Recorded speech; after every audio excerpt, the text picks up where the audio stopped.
Bonjour à tous. Merci de votre accueil.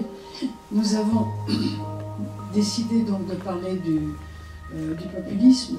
Vous savez, on avait dit il y a une trentaine d'années que les idéologies étaient mortes.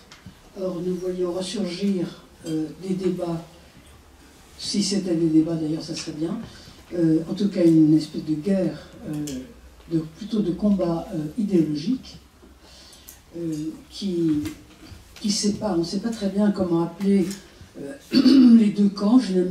Personnellement, je n'aime pas beaucoup le mot populiste, parce que c'est un mot qui n'est revendiqué par personne. Personne ne dit « je suis un populiste ». Donc le populisme n'est en fait qu'un substantif qu'on jette sur son adversaire. Ce qui fait que c'est plutôt une injure qu'un nom véritablement. C'est plutôt même un adjectif qu'un substantif. Donc tout ça est assez pénible, et on le voit d'ailleurs à l'occasion actuellement du conflit dit des Gilets jaunes. C'est un conflit idéologique qui est en même temps une lutte de classe. Je pense que dès qu'un conflit devient une lutte de classe, ça devient particulièrement obscène. Donc tout ça est très, très dommageable, très regrettable, et donc mérite qu'on s'y arrête pour creuser un peu les significations, et aussi qu'on en débatte de façon sereine, et justement en mettant pour une fois les injures de côté. Alors, aujourd'hui, je vais parler des pays d'Europe centrale, parce que c'est là, en fait, que se situe ce qu'on appelle le populisme, et ce que je préfère appeler les démocraties illibérales, parce que les démocraties illibérales, c'est un terme qui est revendiqué. Par exemple, par Viktor Orban, il le revendique. Donc je préfère les mots qui sont revendiqués par les acteurs, ce qui signifie que ce sont vraiment des mots qui signifient quelque chose. Donc, les pays d'Europe centrale se sont tournés depuis un certain nombre d'années, ça dépend lesquelles, vers des démocraties illibérales, et cela est très mal compris par les instances européennes, ce que je regrette, parce que pour ma part, je me suis intéressée à ces pays d'Europe centrale depuis très longtemps, et donc j'ai tendance à essayer, disons, pour commencer, de les comprendre, enfin, de les expliquer et même de les comprendre, ce qui ne veut pas dire que je défends tout, mais disons, je pense qu'il faut essayer de faire la part des choses. Alors, je vous demande, pour ce faire, pour essayer de creuser la question, ce que je vous propose maintenant, je vous demande de considérer la distance, une distance dans le temps. Pour l'instant, je ne parle pas de l'espace, je parle du temps. La distance qui sépare dans le temps la modernité de la postmodernité, ou si vous préférez, la vitesse avec laquelle les choses ont changé entre les années de la Seconde Guerre et puis le tournant du siècle, c'est-à-dire aujourd'hui depuis les années 2000. Les mentalités ont entièrement changé. Je ne veux pas m'étendre sur... mais c'est quand même très intéressant, sur la distance morale, par exemple, qu'il peut y avoir entre ces deux moments du temps, séparés par une soixantaine d'années, où, je vous le rappelle juste d'un trait, un certain nombre de comportements qui étaient des crimes sont devenus des droits, comme par exemple l'homosexualité ou l'IVG, et un certain nombre de comportements qui étaient soit des droits, soit des dommages collatéraux ou des pis-aller, sont devenus des crimes, comme par exemple la torture ou la pédophilie. Ce renversement, quel que soit le jugement qu'on peut porter dessus, quel que soit le camp dans lequel on se trouve, est un véritable renversement de situation. C'est évidemment très probant sur le plan moral, mais sur beaucoup d'autres plans aussi. Imaginez maintenant ces pays d'Europe centrale, et peut-être que certains d'entre vous en proviennent et les connaissent très bien, qui sont enfermés derrière ce qu'on a appelé le rideau de fer depuis une cinquantaine d'années, et qui vivent dans ce qu'on peut appeler un temps arrêté. Il y a eu petite caricature dans un journal tchèque de Veloviny, je prononce mal forcément, où juste après la chute du mur de Berlin, un individu rentrait dans une cabine téléphonique et disait « Allô, police, police, venez vite, on vient de me voler 50 années de vie ». C'est tout à fait ça. un temps arrêté, des relations avec le monde extérieur rares et interdites, et pendant ce temps, l'Occident évoluait rapidement. Alors, lorsque le mur de Berlin tombe, eh bien, ces sociétés découvrent derrière un paysage mental qui est entièrement nouveau. Ce paysage, c'est celui de ce qu'on appelle la postmodernité, qui est autre chose que la modernité. Bon, je n'insiste pas là-dessus parce que ça va s'arrêter à tout. Autrement dit, elles se rendent compte qu'elles ne sont plus en phase avec le monde qu'elles vont retrouver.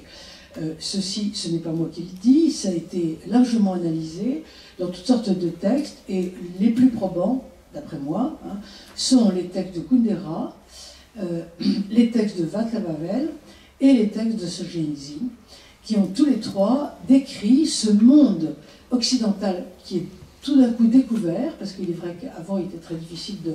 Enfin, on pouvait éventuellement y aller et revenir pour des circonstances précises, mais c'était très, très difficile de le comprendre dans sa profondeur. Et tous les trois ont écrit des passages absolument magnifiques à ce sujet. Et si vous souhaitez de la bibliographie, je fais comme d'habitude, si vous voulez venir après me donner votre email et me dire ce que vous voulez, je vous l'enverrai absolument sans faute pour que vous ayez la bibliographie qui vous intéresse. Alors, ce paysage que j'appelle de la postmodernité, je n'ai pas d'autres mots, ça signifie que, d'une part, je vous donne plusieurs points, l'Europe occidentale a récusé le nazisme et en même temps a récusé ce qu'il y avait autour du nazisme, et qui avait été perverti d'ailleurs par le nazisme, à savoir le nationalisme. Et dans la déchéance du nationalisme, le patriotisme a été entraîné dans la chute. Vous voyez ? C'est-à-dire que on était tellement affolés par ce qui s'était passé pendant la Seconde Guerre, à juste titre, qu'il fallait absolument pousser le nazisme dans la tombe, et on a poussé avec, un peu comme en jetant l'enfant avec l'eau du bain, toutes sortes de concepts, de sentiments, d'amour même, comme le patriotisme, pour être bien sûr, si vous voulez, d'enlever le cancer tout entier, quand on enlève une bonne partie de la peau autour, pour être bien tranquille. Seulement, évidemment, ça signifie que l'amour de la patrie a été dévalorisé dans la même histoire. Et finalement, nous sommes arrivés à ce qu'on peut appeler, donc ce que j'appelle la postmodernité. Il faut absolument être citoyen du monde. Ça, les instances européennes sont maîtresses en la matière. Il faut absolument être citoyen du monde, et il faut cesser absolument d'être citoyen français, allemand, ou bien croate ou polonais, ou n'importe. Ça va poser un problème. Le deuxième point, c'est que la mondialisation répond à une perspective universaliste qui tient les identités pour obsolètes. Je dis bien obsolètes, et là encore, nous sommes dans une question de temps. C'est-à-dire qu'on part du principe, la postmodernité part du principe que les identités sont quelque chose de suranné. Nous devons triompher des identités et n'être plus ce que nous étions auparavant, un citoyen français, issu de la région Rhône-Alpes, c'est mon cas, donc un certain nombre d'identités que chacun d'entre nous peut décliner, parlant français, etc. Mais nous devons être, voilà, comme dans la publicité, je suis moi. Comme si, personnellement, je pense que c'est une absurdité, parce que je suis moi n'a pas de sens. Si nous ne sommes pas enracinés quelque part, nous ne sommes rien. Mais ça appartient évidemment à une réflexion autour de ça. Autrement dit, les identités culturelles ne sont plus que du repli, c'est le mot qu'on utilise généralement, des replis identitaires. Quand on parle d'identité, on parle toujours de repli identitaire, des expressions consacrées, ou bien du folklore, éventuellement du folklore, si on veut prendre les choses du bon côté. Le troisième point, c'est que le culte du héros, l'héroïsme, appartient au passé aussi, est devenu obsolète. L'idéal de la postmodernité est d'abolir toutes les guerres en remplaçant définitivement, comme ça a été projeté depuis le XVIIe siècle, c'est un projet qui date du XVIIe siècle, et cette fois ça devrait être définitif, le remplacement définitif du guerrier par le marchand. Autrement dit, abolition de toutes les guerres pour être remplacées par la mondialisation heureuse ou le commerce mondial. Ensuite, autre point, la chrétienté, j'entends par chrétienté des sociétés inspirées par les principes chrétiens et non pas le christianisme, évidemment, donc des sociétés dans lesquelles la morale était inspirée par le christianisme, les lois étaient inspirées par le christianisme, etc. Cette chrétienté est morte. Je ne dis pas que le christianisme est mort, évidemment, mais la chrétienté, les principes qui inspirent les lois, qui inspirent la morale, sont multiculturels. Ça, c'est, disons que c'est presque une donnée. Ensuite, bon, les mœurs communes n'ont plus qu'à obéir aux demandes de liberté totale ou de faisabilité technique, d'où un certain nombre de transformations morales dont j'ai fait état tout à l'heure, toute réforme qu'on appelle maintenant sociétale. Toutes ces nouvelles certitudes que je viens d'énumérer très rapidement, la fin du patriotisme, etc., sont nées à la vitesse de l'éclair. Elles sont nées sur le terreau des déceptions idéologiques du XXe siècle, déceptions idéologiques après le nazisme et le communisme, et elles sont nées du cosmopolitisme qui est issu de la mondialisation. Autrement dit, le paysage mental, politique, idéologique de l'Europe occidentale a entièrement changé en 50 ans. On peut s'en réjouir ou non, c'est un autre problème. Or, les sociétés d'Europe centrale sont des sociétés qui sont jalouses de leur identité. Pourquoi? Parce que ces identités ont été, à moult reprises, récusées dans l'histoire.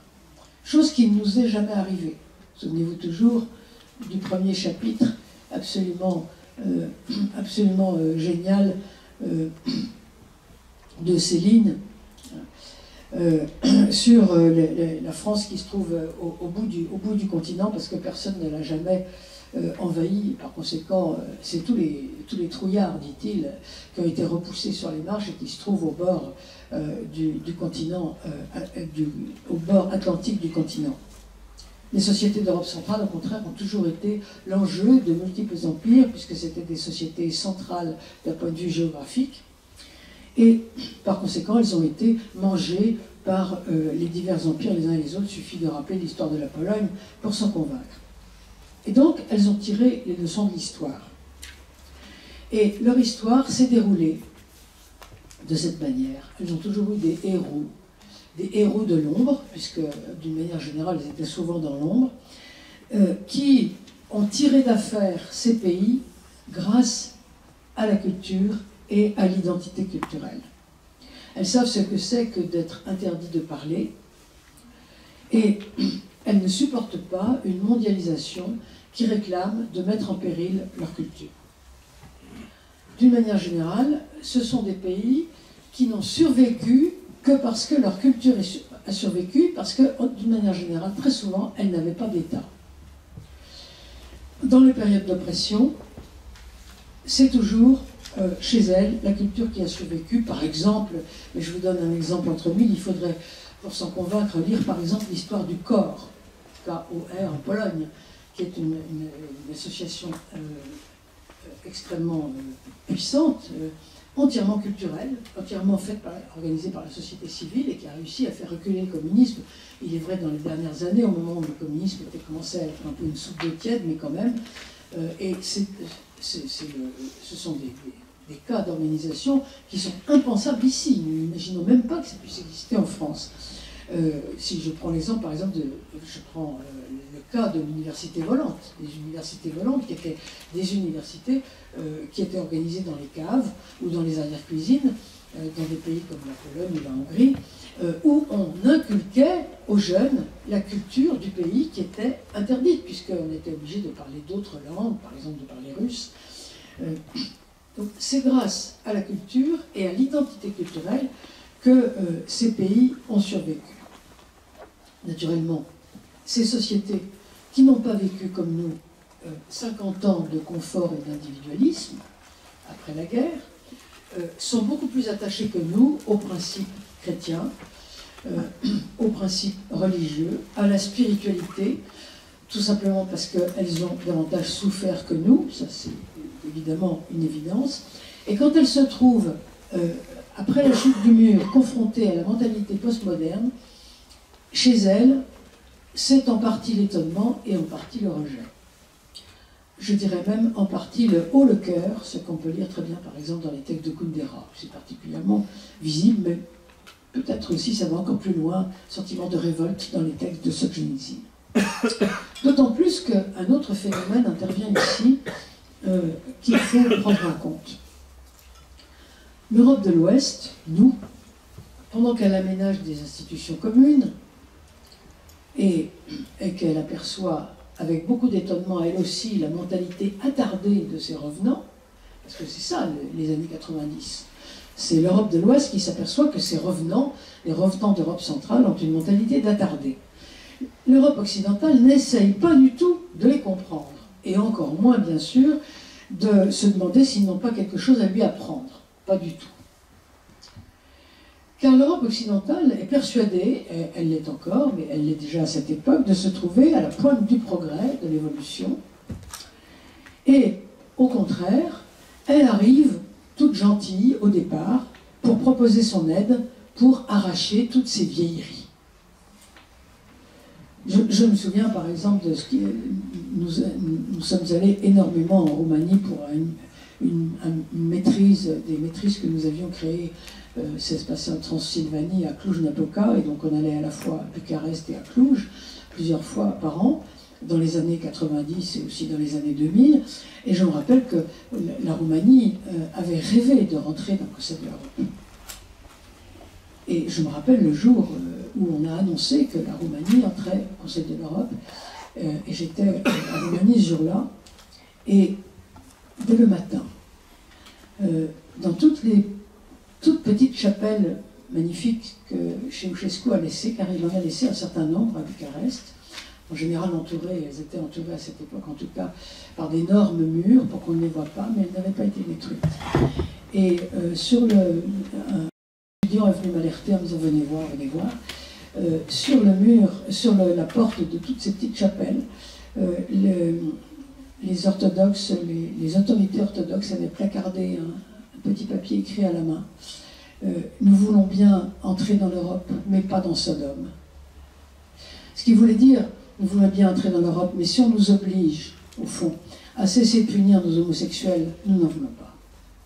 Alors, ceci est intéressant parce que ça a d'ailleurs propulsé la plupart de mes étudiants, en tout cas tous ceux que j'ai connus, tous les étudiants que j'ai connus, étaient des gens entièrement postmodernes, d'extrême gauche et complètement nihilistes, c'est-à-dire qui avaient récupéré seulement la philosophie de Derrida, parce qu'ils étaient en train si vous voulez, de réagir contre ça, et en Roumanie il y a les deux. Ceci pour vous dire que finalement ce que les Occidentaux ont vu c'est ça, qui existe naturellement. Ils ont vu ça, ils se sont dit on va arracher toutes ces vieilleries et on va vous aider les amis à les arracher. Mais évidemment, l'Europe occidentale se heurte à des refus, et se heurtant à des refus, elle s'en colère, évidemment. Et finalement, elle dit quelque chose qui ressemble à « avec tout ce que nous faisons pour vous relever, avec tout l'argent qu'on vous donne, vous êtes quand même bien ingrat de refuser nos directives. » Et depuis une vingtaine d'années, l'attitude de l'Ouest est celle du mépris et du dégoût. L'Ouest fait la morale à l'Europe centrale en lui donnant des leçons de bien vivre, en lui donnant comme modèle l'Allemagne, mais la leçon est comprise à l'envers. Pour ces sociétés-là, pour ces sociétés d'Europe centrale, le multiculturalisme qu'on les propose n'est pas un principe moral, mais au contraire un principe immoral, vous comprenez, préjudiciable. C'est-à-dire que l'Europe de l'Ouest et l'Europe centrale parlent l'une et l'autre des valeurs de l'Europe, car l'Europe centrale est européenne aussi, à tout point de vue, auxquelles elles sont attachées, des deux côtés elles sont attachées aux valeurs de l'Europe, mais il ne s'agit pas des mêmes valeurs des deux côtés. L'Europe de l'Ouest pense au multiculturalisme, à l'universalisme, au mondialisme, à l'individualisme, voire à la société de marché. L'Europe centrale pense à l'identité culturelle, à la spiritualité, pas forcément chrétienne d'ailleurs, parce que par exemple chez les Tchèques, on n'est pas chrétien, mais on est spiritualiste, pense à la solidarité des ébranlés de Patočka, qui est une forme de solidarisme qui est, même s'il n'est pas chrétien, parce que Patočka n'est pas un chrétien, mais qui est très proche d'une forme de spiritualité, et les deux Europes finalement ne se rencontrent pas. Je crois que ce choc de la rencontre avec une mentalité postmoderne, qui est rendue obligatoire, car il faut bien voir que nous la rendons obligatoire, en tout cas donnée comme une condition de retour dans la maison commune, car on a dit assez à ces pays, si vous n'acceptez pas ça, vous ne pouvez pas rentrer dans la maison commune.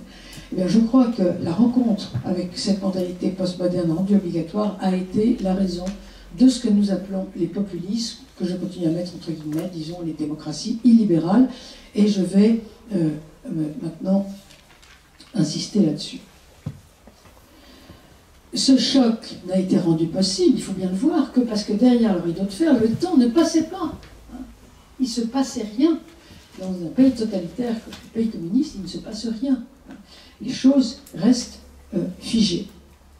Autrement dit, ce qu'on appelle les populismes serait une affaire, ici en tout cas, de ce que Ortega y Gasset appelait la hauteur des temps, d'une manière évidemment ironique, car pour Ortega, la hauteur des temps était plutôt une chute des temps, puisque Ortega était un conservateur. Disons que ces sociétés d'Europe centrale ne se sont pas, pour l'Occident, élevées à la hauteur des temps, et d'ailleurs, beaucoup chez elles ne veulent pas s'élever à la hauteur des temps, puisque pour elles, ce n'est pas une hauteur, mais plutôt une dégringolade. Elles mettent en cause le bien fondé des principes de la modernité. Ce décalage d'époque, je crois, est très important. Si vous voulez essayer de le comprendre, parce qu'il faut toujours donner des exemples dans la vie quotidienne, dans la vie de tous les jours, il faut prendre un exemple dans la société, exemple que nous connaissons, si nous ouvrons les yeux très bien dans les temps qui courent, un couple dans lequel l'homme a une mentalité du 19e siècle et la femme une mentalité du 21e. Ce sont des choses qui arrivent très souvent et qui d'ailleurs provoquent les querelles de ménage et bien souvent d'ailleurs les divorces. Eh bien, ici nous sommes dans un cas de ce genre, avec évidemment tous les problèmes qu'il y a des deux côtés. Je ne suis pas en train ici de prendre parti d'un côté ou de l'autre. Cette lutte âpre qui sépare les Occidentaux de l'Ouest des dits populismes est une lutte entre deux époques, quelle que soit d'ailleurs la vision qu'on peut avoir sur le bien fondé de l'un et l'autre camp, mais de toute façon, j'appellerais ça une haine, je vais loin. Je pense que la haine est intense, au point d'ailleurs qu'elle récuse les principes les plus chers, il faut bien voir ça, les principes les plus chers, par exemple, le principe de la démocratie, dans les deux camps, parce qu'il ne faut pas s'imaginer que les sociétés d'Europe centrale ne sont pas pro-démocratiques comme nous, mais dans les deux cas, on se trouve capable de mettre en cause la démocratie pour battre l'adversaire. Kaczynski viole la Constitution, d'une certaine manière. On peut discuter de la manière, mais il me semble qu'il y a là une évidence. Et par ailleurs, du côté de l'Europe occidentale, vous aurez remarqué comme moi que les votes des peuples, dès qu'ils sont contre l'Europe, sont régulièrement retoqués, ce qui est évidemment quelque chose de tout à fait antidémocratique. Les Occidentaux regardent du côté de l'Est et disent « ces gens sont des attardés ». Les gens d'Europe centrale regardent de l'Ouest et disent « ces gens sont des fous ». En Europe centrale, on revient à penser que la mentalité universaliste, postmoderne, à la fois par la forme, c'est-à-dire l'intolérance, l'attitude néocolonialiste, et à la fois par le fond, le déni des particularités, l'hostilité au christianisme, le rationalisme conquérant, que cette mentalité universaliste postmoderne s'approche du communisme. C'est en tout cas le discours de Richard Legutko en Pologne. Bon, je pense qu'il exagère, mais j'essaye de vous faire un état des lieux. Il est vrai que les textes dont je vous parle de Kundera et de Solzhenitsyn, en passant par Václav Havel, mettent en comparaison le communisme et le postmoderne, en disant que finalement, le postmoderne a récupéré le communisme, moins la terreur, ce qui est déjà pas mal. Enfin, il n'y a pas que la terreur qui est dommageable dans le communisme. Autrement dit, ce sont des pays qui ressentent l'impression terrible, enfin rentrer chez soi, car ils sont européens, de culture, de fond, enfin rentrer chez soi, l'impression de retrouver le chez-soi défiguré et contredisant l'essentiel.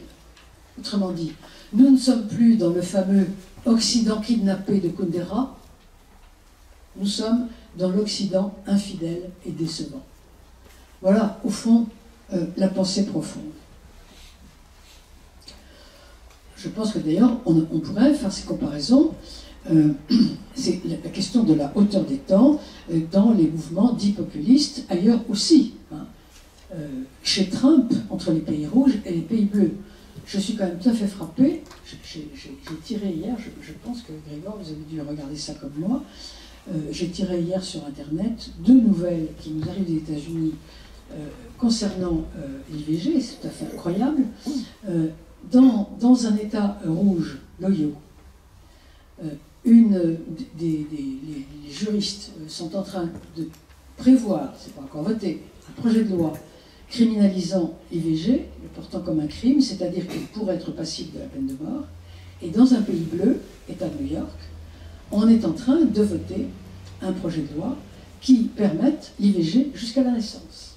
Autrement dit, vous voyez cette espèce de combat idéologique profond qui va très loin, qui est en fait, au fond, un débat entre les temps, entre les époques, c'est-à-dire qu'un pays rouge, à savoir l'Ohio, voudrait reculer, entre guillemets, et ça, c'est évidemment, il y a une critique, il recule, j'ai lu l'article du Monde là-dessus, c'est incroyable, évidemment, ils sont fous furieux, fous de rage, en disant qu'ils sont en train d'opérer une véritable régression, et en même temps, l'État de New York dit nous devons aller plus loin, mais jusqu'où vont-ils aller?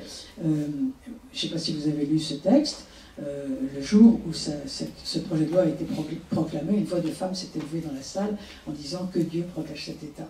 Donc, si vous voulez, nous allons très loin des deux côtés, et je pense que ce débat, ce combat idéologique, on peut le retrouver aussi bien entre les pays d'Europe centrale et les pays occidentaux, et aussi dans les pays où le populisme se développe, comme par exemple les États-Unis d'aujourd'hui. On pourrait d'ailleurs faire des remarques aussi sur la Russie. Je pense que ce décalage des temps signifie sur le fond une discorde entre l'enracinement et l'émancipation. Le progrès est une émancipation croissante qui nous éloigne de tous nos enracinements, c'est-à-dire de toutes nos attaches, qu'elles soient des attaches de croyance, des attaches de lieu. Disons que l'émancipation consiste à nous défaire de tout ce qui nous lie et de tout ce qui nous contraint. Car ce qui nous lie nous contraint. Si je me marie, je suis liée avec mon mari et je suis évidemment contrainte par un certain nombre d'habitudes que j'ai avec lui. Je ne suis pas entièrement libre quand je suis mariée. De la même façon, je ne suis pas entièrement libre quand je suis française, parce que il me semble-t-il, parce que je défends la France qui ne fait pas toujours les choses que j'aimerais qu'elle fasse, par exemple. Autrement dit, tout enracinement lie. L'enracinement, c'est l'attachement donc à une particularité, à des croyances historiques, à des croyances spirituelles. Et l'émancipation traduit l'éloignement à toutes ces particularités. L'universalisme est une émancipation extrême, une abstraction culturelle bien réalisée, bien concrétisée dans tout ce que nous connaissons de l'Europe. Vous savez ça mieux que moi ici. Les billets de banque sont typiquement des choses universalistes, des abstractions culturelles, où vous avez des monuments abstraits. Et naturellement, ceci devient, dans certains cas, dans les pays où le populisme règne, ou bien où il est puissant, une querelle de classe, car les milieux populaires sont attachés à l'enracinement. Pourquoi? Parce qu'ils ont plus de difficultés à voyager que les autres, parce qu'ils ont plus de difficultés à parler d'autres langues, et les élites s'attachent davantage à l'émancipation par cosmopolitisme actif. Il suffit de lire les inoubliables 100 premières pages des Illusions perdues de Balzac pour voir à quel point la différence entre Paris et la province montre la différence justement entre l'émancipation d'une part et l'enracinement d'autre part. Dans le cas des populismes d'Europe centrale, que je mets toujours entre guillemets, le populisme, la rupture n'est pas sociale, elle est historique. Les peuples hongrois, polonais, tchèques, slovaques récusent l'émancipation universaliste de l'Europe institutionnelle, non pas parce qu'ils ont un retard social, non pas de retard social, comme on pourrait le dire, on pourrait le dire, c'est même discutable, mais on pourrait le dire pour les gens des pays rouges aux États-Unis, mais en raison d'un retard historique. C'est-à-dire qu'ils considèrent, à tort ou à raison, que l'émancipation postmoderne est excessive et qu'elle est néfaste. Justement, j'avance sur ce point. Ils prétendent, ou ils affirment, chacun a son opinion, qu'il existerait, je mets ça au conditionnel, qu'il existerait des limites à l'émancipation et à l'universalisme. Nous en venons à une question cruciale. Qu'il existerait des limites et que l'Europe occidentale les aurait dépassées. C'est ça le fond de l'affaire. Et si vous prenez quelqu'un qui manie des concepts dans ce camp-là, hein, comme par exemple Viktor Orban, vous le voyez très clairement. Autrement dit, vous savez que Montaigne disait « Tout a des limites, même la vertu a des limites ». Incroyable, la vertu a des limites. Et oui, la vertu a des limites, parce qu'il y a des choses importantes même à côté de la vertu. Et on n'utilise pas la vertu n'importe comment. Enfin, je ne vais pas me livrer à ce genre de discours maintenant, parce que ça dépasse tout à fait mon sujet.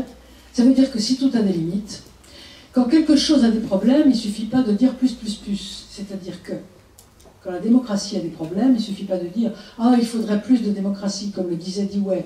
La démocratie a des problèmes. Ah, mais il faut démocratiser l'université, l'église, l'armée. Vous imaginez si on démocratise l'armée, comme les guerres, ça fonctionne bien, etc. Non, ça ne marche pas comme ça. Si l'Europe a des problèmes, il ne suffit pas de dire « plus, plus, plus, plus d'Europe ». Non, ça ne marche pas comme ça.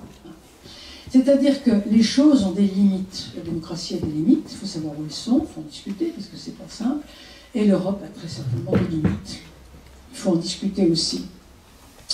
Les pays d'Europe centrale sont des pays, j'ai dirigé beaucoup de travaux là-dessus et beaucoup travaillé, même si je ne parle pas ces langues, donc je suis forcément limitée par un très grand nombre, enfin disons par l'interface avec beaucoup d'amis que j'ai là-bas et qui me permettent d'entrer dans ces cultures autant que je peux. Ce sont des pays où je vous donne un seul exemple, où constamment on regarde les limites des choses. Je vous donne un seul exemple. Vous avez là un personnage qui s'appelle Janoschik, qui est une sorte de Janus. Janosch, c'est Janus. Et que j'appellerais, en utilisant un vocabulaire français, notamment j'utilise le vocabulaire du père Fessard, qui est un grand auteur, je pense, c'est un prince esclave. Janoschik est un prince esclave. Lorsque vous voyez arriver dans ces pays un homme qui ressemble à Pétain, et il y en a très souvent, puisque nous avons été envahis finalement par les Allemands. Bon, ça n'arrive pas souvent pour nous d'être envahis, heureusement pour nous, mais eux, ils sont envahis constamment. Hein. Autrement dit, des princes esclaves comme Pétain, il y en a tout le temps. Eh bien, il faut voir comment ils les traitent. Hein. Ils vont même, d'ailleurs, jusqu'à les enterrer en grande pompe dans les chapelles royales. Hein. Pourquoi? Parce qu'ils savent très bien qu'un prince esclave, c'est un prince qui est à la fois esclave. Et je peux vous dire que chez eux, quelqu'un comme Pétain ne serait jamais traité comme un traître, comme un traître intégral à la patrie. Il serait traité à la fois comme un traître et à la fois comme un héros. Pourquoi? Parce que ce sont des gens qui savent que les choses sont complexes. Alors que nous, je pense que, peut-être parce que nous avons été trop heureux pendant très longtemps, ce qui est un bienfait, heureusement pour nos enfants, mais je pense que nous avons du mal à voir tous les côtés des choses, et j'en donnerai d'autres exemples tout à l'heure. Le discours sur l'enracinement se préoccupe d'abord de la culture particulière. La culture particulière relie les membres d'une société. C'est ce qui permet la liaison entre nous, c'est la culture. Hein. Le fait, pour commencer, que nous parlions la même langue, que nous puissions parler ensemble. les peuples d'Europe centrale sont attachés justement à leur culture, comme je l'ai dit tout à l'heure, parce que c'est leur culture qui leur a permis, qui a permis à leur société de survivre sans État. Disons que chez eux, la culture a joué le rôle d'État, ce qui pour nous est impensable, incompréhensible. Aucun pays d'Europe occidentale n'a eu cette expérience, une culture particulière qui résiste à l'envahisseur par la seule force des coutumes et des principes qui tissent la société. Autrement dit, la culture particulière représente pour eux un trésor absolument inestimable qui garantit la pérennité.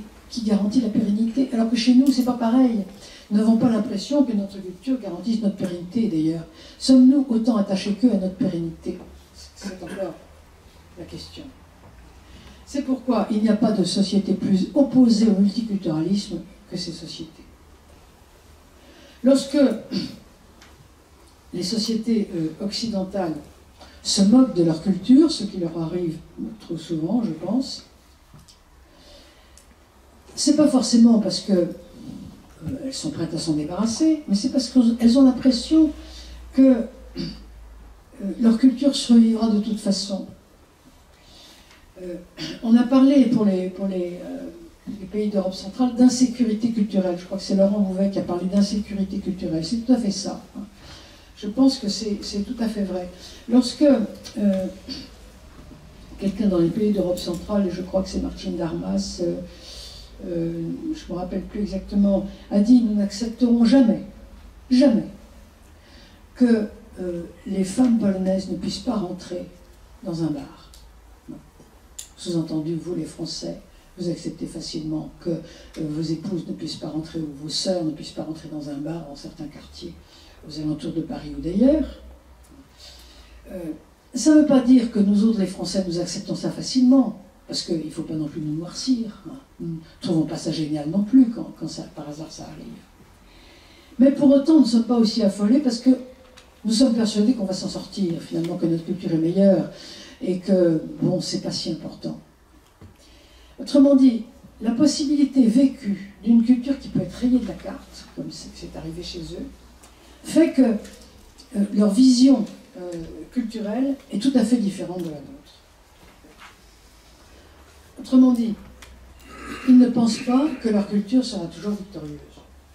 Ceci a été, cette idée a été bien décrite par Kundera et avant par Bibot, qui a été le grand historien en droit qui a essaimé partout et qui a fait un certain nombre de disciples en Hongrie et même ailleurs.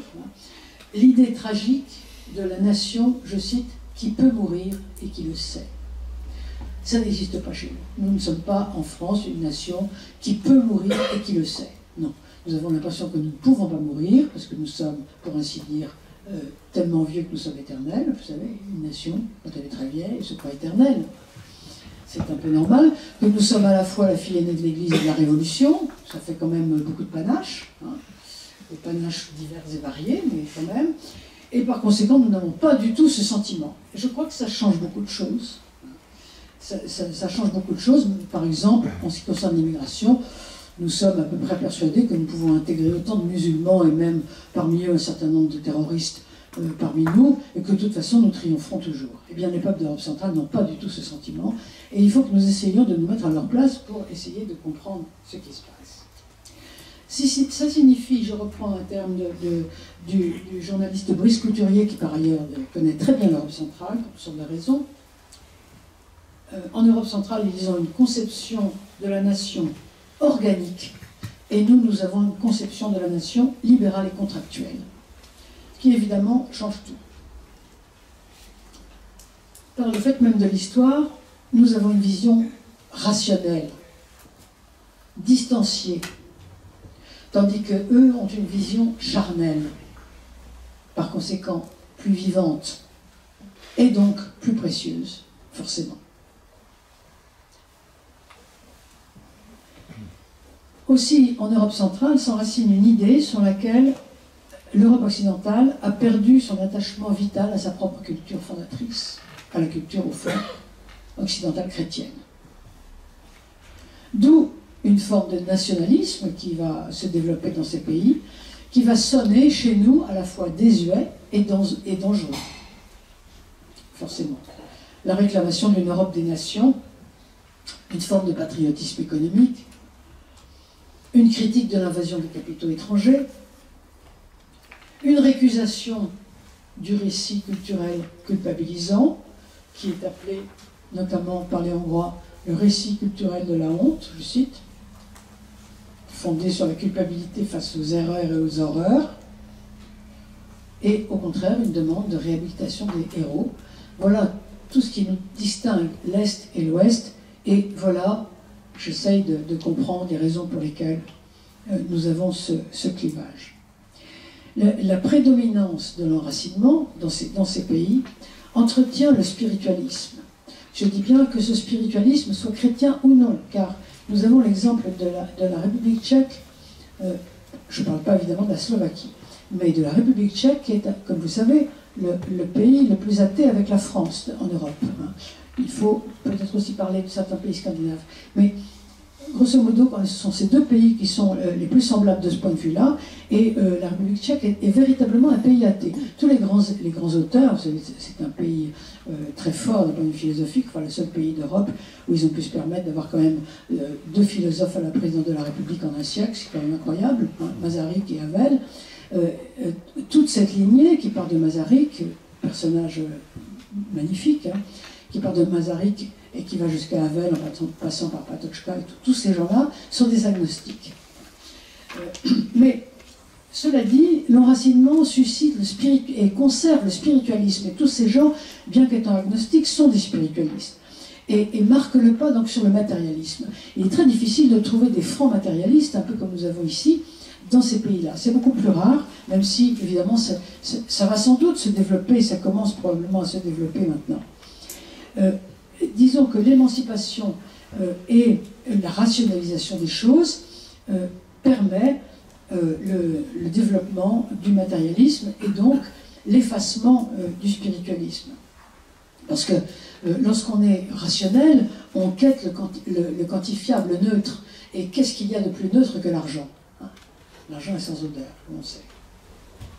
Donc on devient forcément matérialiste. Tout ça, il y a une sorte de noyau, et tout ça va ensemble. Ce qui fait que, j'entends par exemple de Krasniewski, je lis ça dans un journal internet, qui s'adresse à l'Europe, enfin à ce que vous représentez en partie, en disant, je cite, « Nous vous parlons de justice historique et vous répondez par les fonds européens. Ça ne nous intéresse pas. » Alors, bien sûr que si ça les intéresse, les fonds européens, parce que, comme vous savez, ils en profitent largement. Néanmoins, ils aimeraient bien parler de justice historique aussi. Les gouvernements dits populistes appuient donc tous les grands thèmes de l'enracinement, qui commencent par la famille, qui continuent par la campagne, la défense des paysans, qui continue avec la défense des populations démunies, à partir du moment où elles contribuent à fortifier la culture du lieu.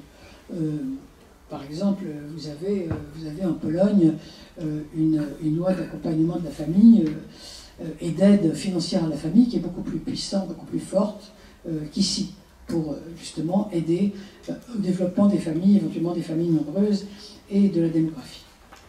Là, la position face à l'immigration est particulièrement intéressante. Je vais en parler un instant.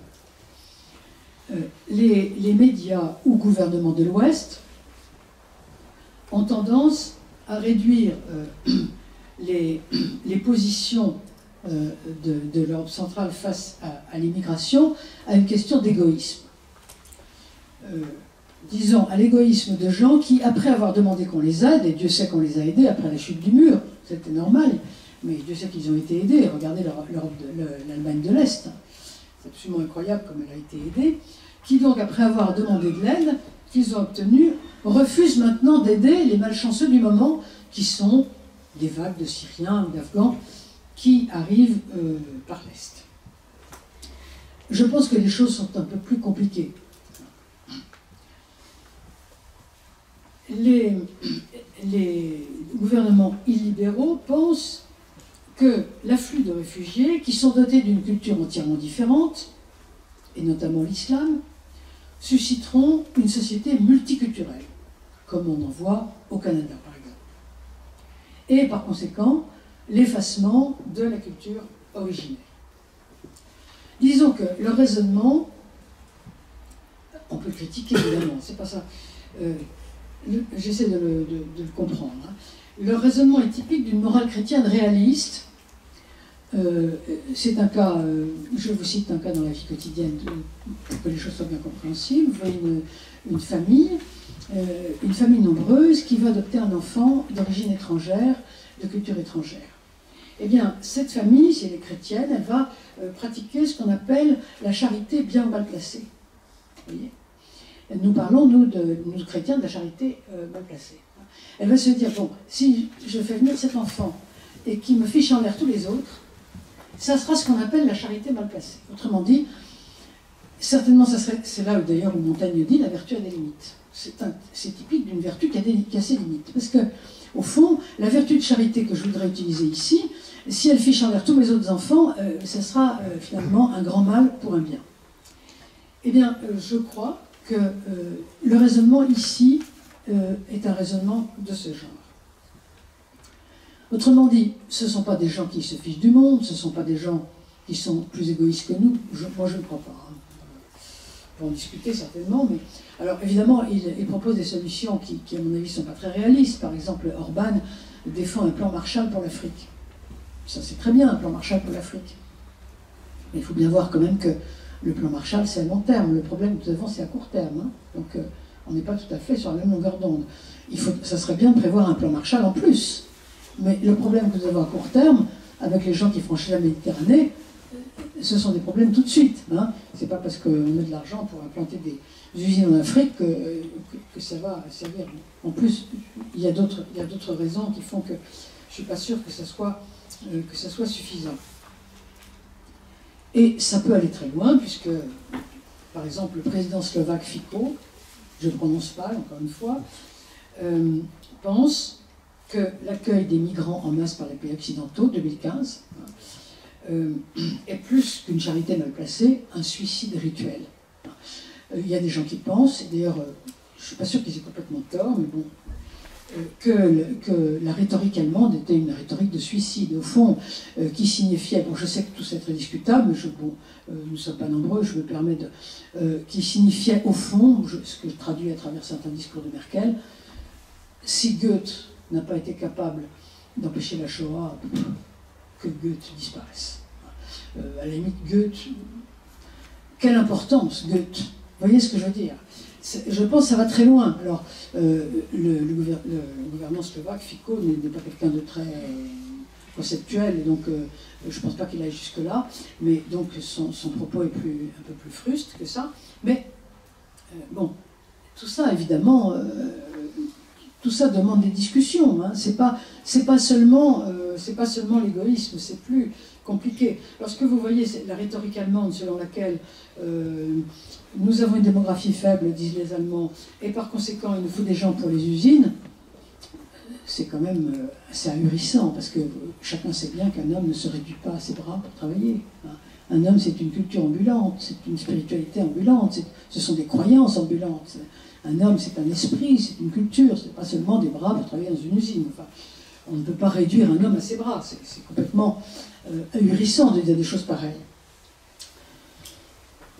En réalité, la discussion sur l'immigration, si on veut essayer de la comprendre, c'est une discussion entre la politique et la morale. Et lorsqu'on voit le discours de l'Allemagne et même aussi le discours de la France sur l'immigration, c'est un discours qui ne prend en compte que la morale.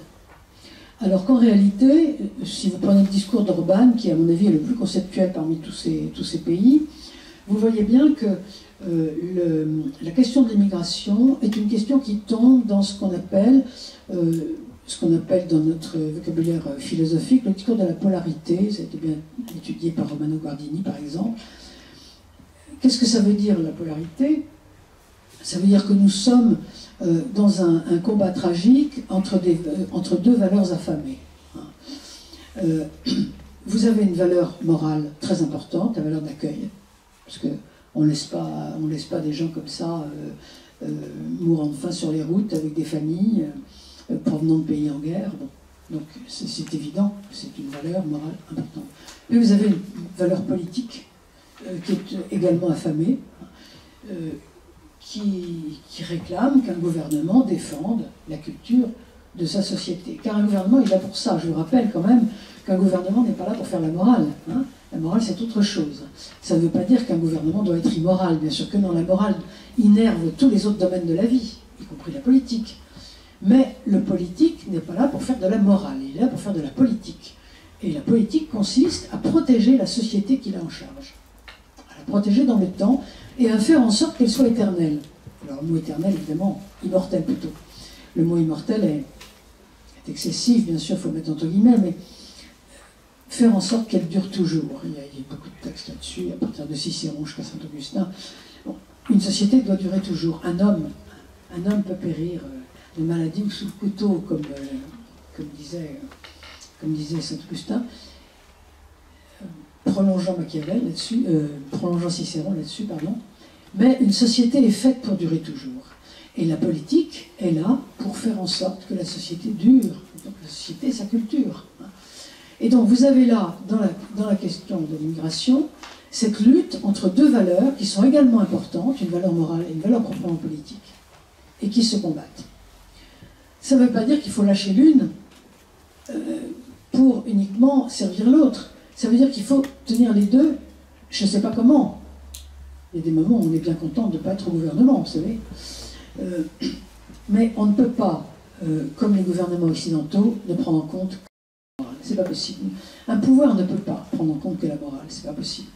Il n'y a pas très longtemps, on m'a demandé d'écrire un petit article pour une revue philosophique sur la politique européenne, et j'ai répondu il n'y a pas de politique européenne. L'Europe, c'est une administration qui fait de la morale. C'est une administration qui a des finalités morales. Mais ça n'a rien de politique. Or, je pense que nous manquons de politique, et je crois que les démocraties illibérales se sont rendues compte de ça. Je pense que nous avons des leçons à prendre. Hein. Pas pour tout, sûrement, et c'est discutable, mais je pense qu'il y a quand même un ressaisissement de la chose politique. Merkel qui dit accueillons 1,5 million de réfugiés, c'est quelqu'un qui ne sait plus où elle en est, qui ne sait plus ce que c'est que la politique. Alors bon, il y a des raisons historiques à tout ça, évidemment, mais ici, nous avons un débat qui, je pense, est un débat profond. Alors, je voudrais, toujours à propos de ce qu'on appelle le populisme, parler d'un point. On pourra revenir sur ces questions de la polarité ou autres après dans le débat. Un point sur la guerre des formes. Car finalement, ce qui compte beaucoup aussi, c'est le fait que ces mouvements ou gouvernements, quand ils sont au pouvoir, sont verbalement violents. Je n'ai pas besoin de vous faire un dessin à propos de Trump, ou même à propos de Poutine, car nous sommes là un peu dans la même zone idéologique, tout à fait incroyable. Tout ce que dit Trump est pratiquement incroyable, ou même Poutine, lorsque, au lieu de dire calmement, comme dirait notre président de la République, nous allons faire la guerre aux Tchétchènes, bon, pourquoi pas, et il lève un doigt et il dit je vais aller les buter jusque dans les chiottes. Vous voyez, c'est quand même qui nous paraît incroyable. Et pourquoi est-ce que ça se passe comme ça? Parmi les gouvernements illibéraux, nous avons ça aussi, surtout chez certains, plus que chez d'autres. C'est le signe le plus patent de l'extrémisme. C'est l'extrémisme qui se conduit de façon violente. Il y a chez ces leaders une espèce de jubilation, on le sent chez Trump par exemple, à prononcer en public des paroles qui ne sont pas diplomatiques. Alors, la question est, pourquoi est-ce qu'on cherche à se faire aimer en prononçant des paroles imprononçables? Il faut se souvenir du vieux père Le Pen, qui a passé finalement toute sa vie à prononcer des choses imprononçables, en cherchant à se, je dirais, à se rendre intéressant en se faisant détester. Je ne sais pas comment il faut dire ça. Moi, j'ai tendance à dire ça comme ça. Mais qu'est-ce que ça veut dire? Qu'est-ce qu'il y a dans la tête de ces gens? Vous voyez, la question qu'on peut se poser. Je pense qu'il y a quelque chose de désespéré chez les extrémistes, ou chez ceux qui en tient lieu.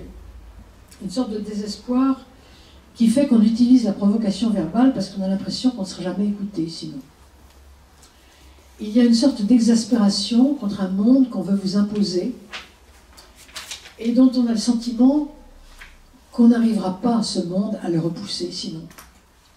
Qu'il s'avance d'une manière inéluctable, vous savez, le monde du progrès, de la rationalité, qu'on n'arrivera pas à revenir là contre. Et par conséquent, on utilise tous les mots. Je n'essaie pas d'excuser, j'essaie d'expliquer.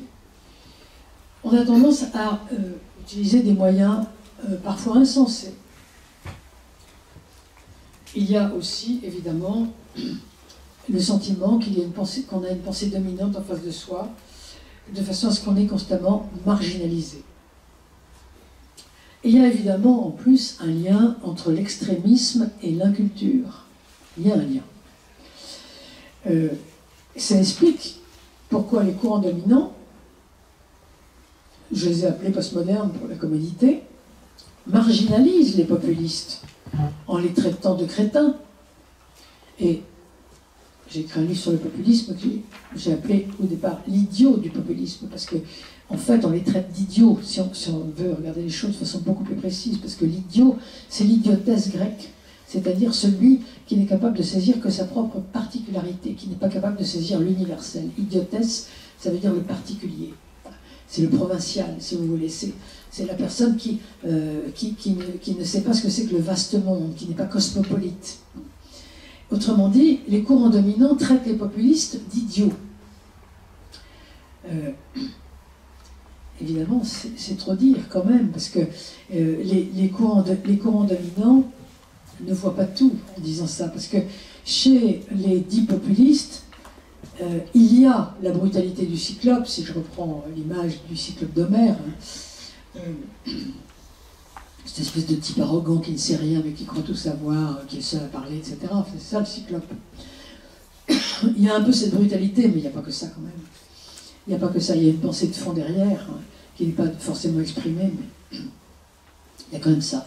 Alors, un certain nombre d'analystes ont fait observer, et je pense qu'il faut beaucoup se méfier de ça, qu'il y a une convergence entre les déploiements des populismes et les facteurs économiques. Je vous cite quelques cas. On a dit par exemple que les démocraties libérales ou populismes se développaient chez les classes moyennes qui sont des oubliés de la croissance. Jacques Rupnik, par exemple, qui connaît très bien l'Europe centrale, qui est l'un des spécialistes en France, parle des laissés pour compte des 15 années d'économie de marché. Je le cite. Bon, les populismes à ce moment-là seraient des mouvements de colère, ce qu'on a appelé des démocraties de frustration. C'est Martin Krul qui a parlé de ça. On dit à ce moment-là qu'il y a deux Polognes, de la même façon qu'il y a deux France, on en parle beaucoup aujourd'hui avec la crise des Gilets jaunes, il y a deux France avec la France des périphéries et la France des centres, il y aurait de la même manière deux Pologne, deux Hongrie, deux Slovaquie, etc. Est-ce que c'est vrai? Je ne sais pas, j'en suis pas sûre, parce que j'ai pas le sentiment, quand on regarde les pays d'Europe centrale en tout cas, qu'il y a tellement plus d'inculture dans les mouvements dits populistes, tellement plus de couches sociales peu éduquées. Si vous prenez les électeurs du Fidesz en Hongrie, on n'a pas le sentiment que ce sont les gens sous-éduqués. Le Fidesz est plutôt constitué de couches urbaines et instruites, semble-t-il. Je pense que l'insécurité culturelle est aussi grande, voire certainement plus grande que l'insécurité économique, même si évidemment il est très difficile de faire des analyses précises là-dessus. On ne peut pas non plus croire, je crois, qu'il s'agit là des générations sacrifiées de l'ex-communisme, car dans ce cas ce serait essentiellement les vieux, enfin les vieilles personnes âgées qui voteraient pour ces courants, alors qu'en réalité les jeunes dans les pays d'Europe centrale votent massivement pour ces partis-là, massivement. Pour les partis dits d'extrême droite. Je prends les analyses de Georges Mink, qui est l'un des autres, quelques spécialistes de l'Europe centrale en France, qui écrit ceci: tandis que les jeunes ont toujours été dans nos populations les plus ouverts et tolérants, la jeunesse d'aujourd'hui est de plus en plus droitière, et pas seulement en Pologne, dans tous ces pays-là. Donc, si vous voulez, les facteurs sont certainement multiples, mais on ne peut pas, je pense qu'on ne doit pas réduire cela aux facteurs économiques, ce qu'on a toujours trop tendance à faire, dans le contraire, parce que le facteur économique est facile, vous savez, dire, bon, bien sûr, il est en prison, mais c'est parce que sa famille n'avait pas d'argent. Les choses ne sont pas si simples que ça. Hein. C'est pas, on n'a pas d'éducation parce que la famille n'avait pas d'argent. Les choses ne se réduisent pas à des problèmes d'argent, ne se réduisent pas à des problèmes économiques. On a vu dans le passé, en France et ailleurs, des tas de populations paysannes qui éduquaient très très bien leurs enfants et qui étaient absolument sans argent. Si vous voulez, je pense qu'il faut cesser de s'imaginer que les questions économiques tiennent toutes les explications. Alors, je pense que parler de démocratie libérale, c'est bien. Hein. Pourquoi? Parce que démocratie libérale veut dire que ce sont des démocraties qui veulent restreindre les libertés. Alors, évidemment, ça demande de grandes discussions. Ce sont des gouvernements qui sont démocratiquement élus, mais qui, une fois élus, restreignent les libertés de façon diverse. Hein. Pourquoi restreignent-ils les libertés? Parce qu'ils estiment que les libertés, en l'occurrence, sont excessives et que tout doit avoir des limites, c'est ce que j'ai dit au début, y compris la liberté, et dire jusqu'à Montaigne, y compris la vertu. Évidemment, c'est là que le débat se trouve. Kaczynski, président élu du PiS en Pologne, neutralise les uns après les autres un certain nombre de contre-pouvoirs. Hein. Commencer par le tribunal constitutionnel, la justice aussi, et les médias. Alors, naturellement, vous avez tout un discours qu'il faut écouter quand même, disant qu'en France, quand un président de la République arrive au pouvoir, il change quand même les présidents des chaînes, il réorganise, il redécoupe la carte électorale pour être sûr d'être élu la prochaine fois. Très souvent, ils le font. Mais le tribunal constitutionnel, non. Je pense qu'il ne touche pas. Hein. Ça, c'est quand même très important. Donc, vous voyez, Viktor Orban a commencé par mettre en cause les pouvoirs de la Cour constitutionnelle. Puis, il a aussi remanié les médias et l'administration. Alors, évidemment, l'inquiétude est grande, surtout en Pologne, parce qu'en Pologne, ça passe beaucoup mieux. Sans doute pour toutes sortes de raisons. Ce que Kaczynski appelle la lutte contre l'impossibilisme légal signifie qu'on va briser les impossibilités légales pour arriver à ce qu'on veut. Ça peut évidemment être inquiétant. Hein. Naturellement, on peut observer des démocraties dites illibérales dans le monde entier. Hein. Depuis la Russie de Poutine, évidemment, qui, je ne sais même pas si on peut appeler ça une démocratie, hein, jusqu'à certains pays du Moyen-Orient et évidemment d'Afrique. En général, il s'agit de sociétés qui n'ont pas bénéficié historiquement d'une culture démocratique, d'une culture de liberté. C'est le cas, par exemple, typiquement des pays d'Afrique, des pays du Moyen-Orient ou évidemment de la Russie. Ce sont des gens qui ont des gouvernants élus, peut-être, mais une culture de soumission. Nous n'avons pas assez pris garde en Occident, et c'est là où nous sommes d'une naïveté assez grotesque. Hein. Nous n'avons pas pris garde qu'on ne peut pas exporter des démocraties comme on donnerait une clé à molette à quelqu'un en disant bah, tenez, voilà mon outil, utilisez-le, comme ça vous aurez un gouvernement de liberté. Ça ne marche pas du tout comme ça. Si la liberté n'est pas installée, depuis longtemps, je veux dire les mœurs de la liberté, la laïcité par exemple, des formes de laïcité qui peuvent être diverses, ne sont pas forcément françaises, mais si tout ça n'est pas installé, la démocratie ne peut jamais s'installer. Vous aurez des votes, évidemment, mais un vote c'est quoi? C'est pas grand-chose. Donc, les démocraties libérales, vous en avez plein le monde. Oui, seulement ici, vous avez des pays qui ont une culture démocratique depuis longtemps, car je peux vous garantir que les auteurs que l'on trouve dans ces pays, les auteurs anciens, mais qui n'ont jamais été traduits parce que les langues sont secrètes, et qui sont des gens qui ont inventé la tolérance, l'état de droit, etc., depuis le XVIIe siècle, en même temps que les nôtres. Hein. Vous avez des pendants de Locke, de Machiavel, dans tous ces pays. Donc vous avez une culture de liberté évidente. Donc, un pays qui veut réduire la liberté alors qu'il a une culture de liberté, ça pose des problèmes à l'Occident énormes. L'Occident est capable de comprendre qu'un pays d'Afrique ne puisse pas saisir la démocratie, mais que la Pologne demande de réduire les libertés, c'est incompréhensible pour nous. Et c'est pourquoi j'ai essayé de vous montrer en quelques points comment on peut essayer de comprendre cela. Alors, je crois que je vais m'arrêter là parce que je voudrais vous laisser parler. Donc j'aurais juste en conclusion, j'aurais voulu vous montrer que je pense que cette critique du libéralisme s'oppose frontalement à l'Europe occidentale que j'ai appelée postmoderne, qui finalement ne laisse pas de choix, qui finalement est idéologique. Le postmoderne, je crois, est idéologue. Il donne une vision de la liberté qui n'est pas discutable. Je crois que le fameux TINA, There is no alternative, a fait énormément de mal dans ces pays-là. Donc, ceci, encore une fois, non pas pour excuser, mais pour essayer d'expliquer.